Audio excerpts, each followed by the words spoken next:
the information that's being spread about Gaza and the things that we're seeing, how do we combat desensitization? And if that's happened to us already, how do we deal with it?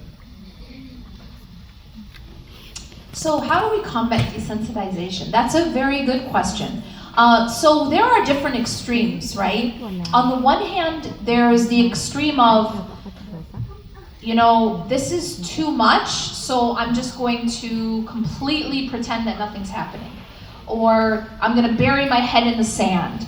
Well, that actually is not an option, because we know that the Ummah, the Prophet ﷺ said, is like one body. And if one part of the body is in pain, the whole body has to respond with fever and have a reaction, right?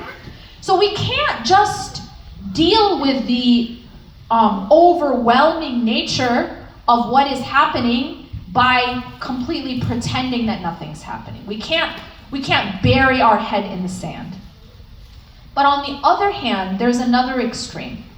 And that is where you can become so overwhelmed, where it actually gets to a point where it's like secondary trauma. What does that look like? If it gets to a point where you are no longer able to, for example, I had a friend, she told me that she had like a newborn baby or a baby that was still nursing, and she said she wasn't even able, or she would feel guilty holding her own child. She would almost avoid her own children. That's a sign that it has become almost like a secondary trauma that she's experiencing through what she's witnessing.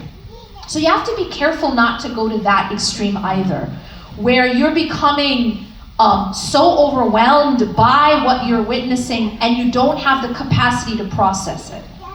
So where do we have to be? We have to lie somewhere in the middle. And I think that the way to do that is to stay informed, to keep caring, but to make sure that you never look at the oppressor and the army more than you look at Allah. Be careful. Never look at the oppressor more than you look at Allah. Meaning, don't make your focus the oppressor.